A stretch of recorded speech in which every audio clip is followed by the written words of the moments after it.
Welcome to Popcorn Playback. Today we recap the action-adventure comedy Dungeons & Dragons: Honor Among Thieves. Before we get to the storyline, like and subscribe for more recaps and have a great day. A carriage is taking an orc criminal across a frozen wasteland to a sizable, well-guarded jail.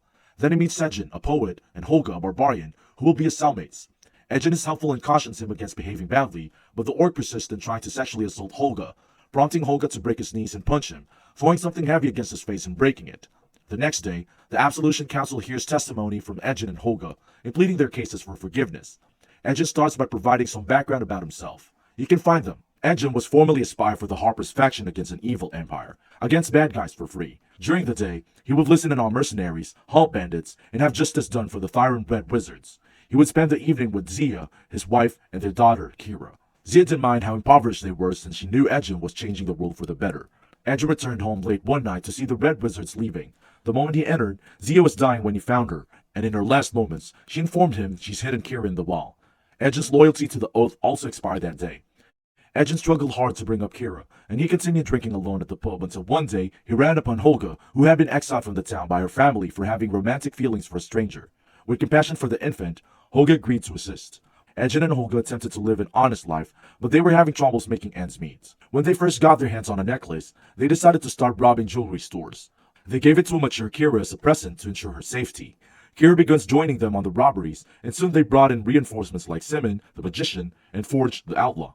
This permitted them to find more substantial riches, although they were still subject to the rules. They never caused any damage, and they primarily targeted the wealthy. Their encounter altered the status quo. Magician Sophina, who asked for their assistance in robbing the Harper stronghold of Kornskeep, having a lot of money. Edge at first said no, but Forge's assurances that the keep including the Tablet of Reawakening that would allow him to revive Zia. Given that, Edgen warned Skira to remain inside since the area was more hazardous than normal, despite her protest if danger was so great to leave. In case the plan didn't work out, he didn't want to risk her fighting about the tablet. With little difficulty, the group entered Kornskeep, where Sophina promptly seized a peculiar artifact. Edgen reaches for the tablet, but doing so sprang a trap that summoned the whole guard force. When Sophina casts her magic to halt time, she disobeys the rules and takes out all the guards, catches both Holga and Edgen in the net. Edgen tosses the tablet to Forge before everyone else leaves, urges him to protect Kira from harm.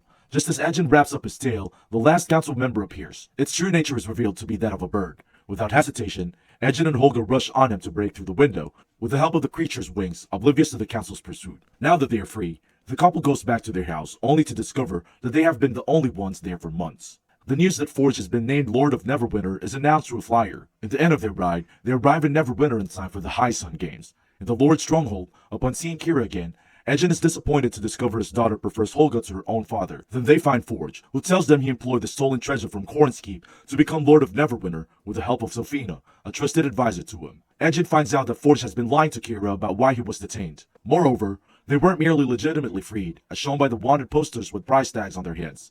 Kira, angry at Forge for lying to her, leaves the room. Later, Forge says he won't be giving them any more money. Sophina uses her charm to ensnare Edgen and Holga as they try to assault Forge. She and Forge had been conspiring to betray the other members of the group, and she had thrown them all to the floor. Forge has his guard put in jails, but Sophina intervenes. Behind his back, he secretly altered the execution orders. The couple are executed in an alley. Holga, though, picks up a floor tile and uses it as a weapon against the guards. With her savage abilities, she is able to. For her, fighting was simple, and soon all the males were down cold. Finally, she takes an axe to them, just before he and Edgen escaped. When Kira asked Forge about it, he said that Holga and Edgen had abandoned her once again. After a brief discussion, Holga and Edgen decides to go after Kira the tablet from Forge, which will need a group's effort. They begin by searching for the performer Simon.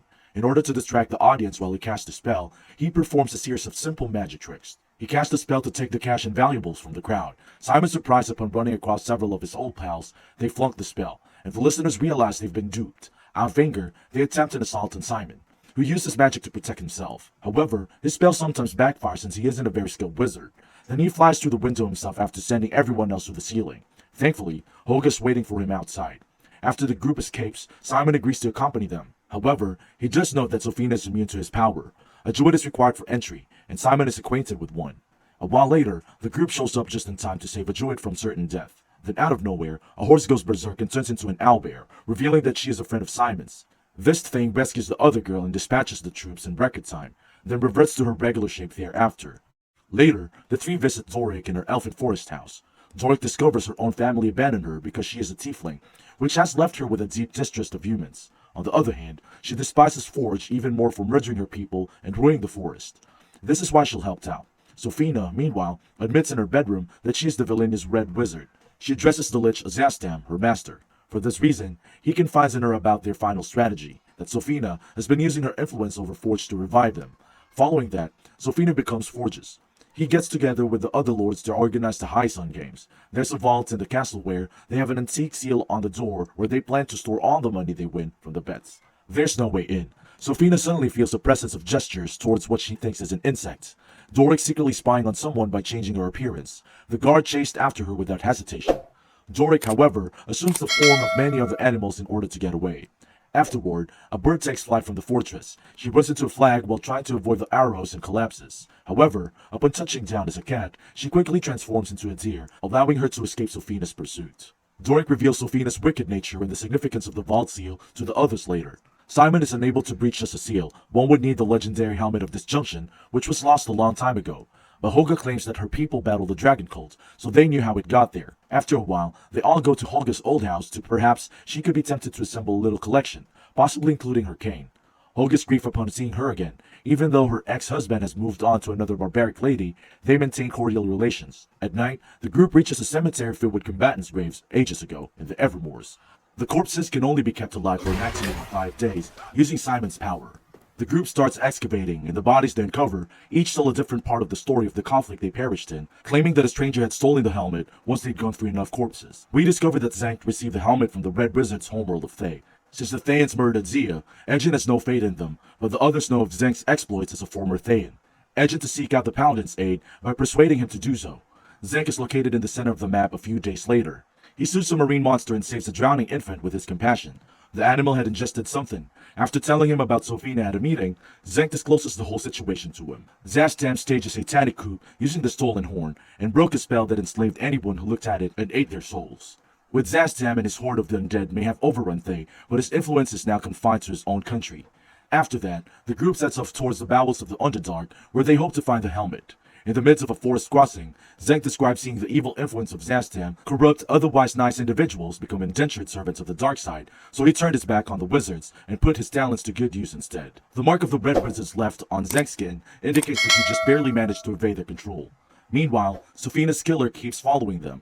The group calls into a hole, the Underdark metropolis across the woods. There are several Brochnans present, but the crew is up to the challenge. Ignore them since they only devour bright people. Then, they have to go over a gap by using a trap-blind, dwarfish bridge Zank is aware of how to stay out of harm's way. When Holga needs some rope, she reaches inside her backpack. Simon recognizes the walking staff she took from a sorcerer many years ago. It was discovered that it's a hither-thither staff, and it can create portals up to 500 yards away. We made it across in one piece. Zank climbs to the top of the statue, where the helmet is trapped. They're at the very time Sophina's killer sprung an unexpected trap. Amazingly, Zank easily dispatches the goons, before charging headfirst into battle with the leader, illuminating his weapon to encounter the leader's blazing blade. Even though Zank was able to vanquish him, it was all for nothing, since the Thyans are immortals and would never stop attacking back. When the squad attempts to flee, an extremely plump dragon blocks their path, attacks and eats the Thyans it encounters. As the dragon wreaks havoc, devastation surrounds them. Simon opens a dimensional doorway and transports them to a stage. However, the dragon tips it over, sending Edgen straight into its gaping maw. Fortunately, Zank interrupts it and cuts off the dragon's head with a knife. The dragon, alas, is still alive and gives chase until they're in danger of drowning as the salt water in the cave they're in continues to rise. Edgen now has a plan, thanks to this. Simon is Simon, and Holga provokes the dragon into breathing lightning so that Simon may escape by hiding underwater. He utilizes fire to set off an explosion, which destroys the cave so that the squad can swim out. Zank says his goodbyes to the others and swims to land, in an effort to take possession of the helmet and run across his ancestor, who doesn't think he's up to the task. Stops him from becoming attuned to it. Simon tries for arrows but is turned down each time. This moves the group, and they decide to return to assist him. After that, Holga formulates an idea to use. To enter the castle without using the helmet, you may use the staff. A framed artwork is their first point of concealment, a hatchway underneath the painting. Then Edgen waits by a roadside mound of leaves in order to attach the painting to a carriage carrying some of Forge's valuables. As it passed by, Simon disassembles another. Holga drives the carriage wood into the neighboring portal, releasing Doric within the painting, so that the artwork may be brought inside. The picture frame almost collapses, and Simon is taken along for the ride. Out as well, but Doric uses her tail as a lever to lift him up. They then go through the portal to Doric, replaces the canvas and the carriage doors before he uses his transformation to flee and becomes an insect. After a while, the group reaches Neverwinter in time for the beginning of the Heisen games. This features 5 teams doing perilous tasks. Forge kicks off the festivities and encourages the audience to stay until the gifts have been distributed, even after the games have ended. After that, Simon builds a fake reality. Simon's foot gets caught as the castle guards are distracted by the singing Edgin. The guard starts to follow them, and the illusions begin to break down. Edgin and Simon are now racing inside. Holga chooses to remain behind and battle the guards with her axe and anything else she can find, swiftly putting them out of commission. Simon opens the locked door, dons his helmet, and looks around for his ancestor once again, who is always mocking him. This time, Simon's anger is justified since there's more at play. He strikes his ancestor, making his attunement to reality more important than his pride, and unlocks the safe with the helmet. With his newfound self-assurance, he easily takes down many more guards. After that, he and Holga goes inside the vault and discover nothing there. Doric, in the meantime, makes it through the opening and disguised as a worm, gets through the treasures under the arena. One can find a sizable number of soldiers led them to a ship, where it became clear that Forge intended to take everyone with him. Wager cash, and he has no idea what Sophia's true motives are. A guard locates Doric and slams around, as magical tentacles rise from the floor and ensnare Holga and Simon. A sneaky Edgin through the halls until he locates Kira, whom he intends to apologize to for being a terrible parent. Whatever the case may be, Sophina makes it seem like she's capturing him with tentacle magic, but she's really just fooling him.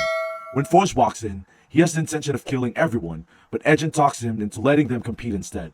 The group arrives at the Colosseum shortly afterwards, and Simon and Doric have been equipped with magic-blocking wristbands. The first competition is a maze, which with creatures, and the crew quickly finds itself on the run. The creatures hunt down every group, even luring in a dwarf with an illusion. Doric unearths a blade inside a box, but when Holga unlocks the second one, a mimic with a mouth of its own snares her thigh. Thankfully, Doric is able to stop it in time. Doric falls and gets her hand entangled in the labyrinth again, encased inside a cube of gelatin. Holga lends a hand, but she doesn't end up with a bracelet. For whatever reason, Edgin is surrounded by monsters, but his squad manages to free him by walking through one of the sets. After they finally make it out of the labyrinth and into the cages that will transport them to the next challenge, Doric gets an idea when Edgin says they should retreat rather than go on. She creates them into the gelatinous cube and then remove it when the first test is complete. Doric changes into a snake, uses his new shape to get away, and then helps the others to go free. They use the tunnel as a shortcut and locate the necessary tools, as well as the keys, to unfasten Simon's bracelet. Once again, underground, the group finally reaches the dock, where they slaughter the guards and discover the treasure boat and the tablet as well. The tablet is used as evidence when Forge and Kira come up. Finally, Kira believes them, prompting Forge to place the knife at her neck in an effort to scare the others away, while Holga, the villain, picks up a potato and tosses it at the man while he rants, leading him to abandon Kira. They take her with them as they board the boat, and Simon uses a magic ritual that will send a flood crashing down on Forge. As they make up, Kira is able to forgive Edgin. Meanwhile, Sophina is using the horn as the signal to begin her scheme. She has persuaded Forge to participate in the games and create the opportunity of staying in the present that gave her a ready-made army of the undead. The group discovers a shadowy city, and they agree to come to the rescue. While Sophina starts to let go, Edgin devises a scheme wherein Simon, under the influence of the spell he has cast on the gambling lords, creates a gateway aboard the ship and is connected to a huge balloon floating over the Colosseum. The doorway opens as gold and treasures begin to pour in, and the attendants of the game go after the balloon in hopes of stealing parts of the riches. Before the crew meets Sophina, Edgin tells Kira to hide with her jewelry, who casts a fire spell to harm them. Simon uses a shield to defend them, and then Doric changes into an owlbear to pounce on her. But Sophina pulls her away and summons a dragon statue with her power.